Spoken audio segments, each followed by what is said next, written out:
So hello guys, চলে এসেছি আমরা নতুন একটা ভিডিও নিয়ে। তো আজকের ভিডিওতে আমরা যে বিষয়টা সম্পর্কে আলোচনা করবো সেটা হচ্ছে কাকে বলে ইকো ক্রিটিসিজম। ওকে, তো ইকো ক্রিটিসিজম হচ্ছে এমন এক প্রকার স্টাডি যেটার মধ্য দিয়ে লিটারেচারের সাথে ন্যাচারাল এনভায়রনমেন্টের যে রিলেশনশিপ বা যে সম্পর্ক সেটা আমরা জানতে পারি এই ইকো ক্রিটিসিজমের মধ্য দিয়ে। এবং এই ইকো ক্রিটিসিজমের কিছু বৈশিষ্ট্যের মধ্যে যেমন দেখো, সবার প্রথমেই রয়েছে ফোকাস অন নেচার। যেহেতু ইকো আছে, ইকো মানে কি? ইকো মানে প্রকৃতি, তো প্রকৃতিকে রেফার করা হয়। তো সেই জন্য ইকো ক্রিটিসিজমে আমরা প্রকৃতিকে বিশেষ করে ফোকাস করে থাকি। তারপর দেখো রয়েছে হিউম্যান নেচার কানেকশন, অর্থাৎ দেখবে প্রকৃতি সবসময় আমাদেরকে চেষ্টা করে আগলে রাখার, আমাদেরকে সব দিক থেকে সহায়তা করার চেষ্টা করে। তো ওই জন্য বলছে যে মানুষের সাথে প্রকৃতির যে সম্পর্ককে এখানে ফুটিয়ে তোলা হয়।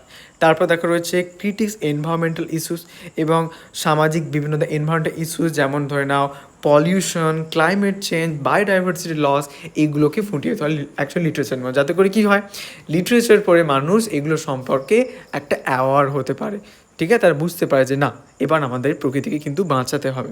তারপর দেখো রয়েছে ইন্টারডিসিপ্লিনারি অ্যাপ্রোচ, অর্থাৎ যেখানে আমরা literature, actually philosophy, ecology, history, science সব কিছু জিনিসকে একসাথে এখানে ব্লেন্ড করা বা কম্বাইন করা হয়। ঠিক আছে, আর লাস্ট আমাদের ক্যারেক্টারিস্টিক রয়েছে সেটা কি? Aims for a sustainable future.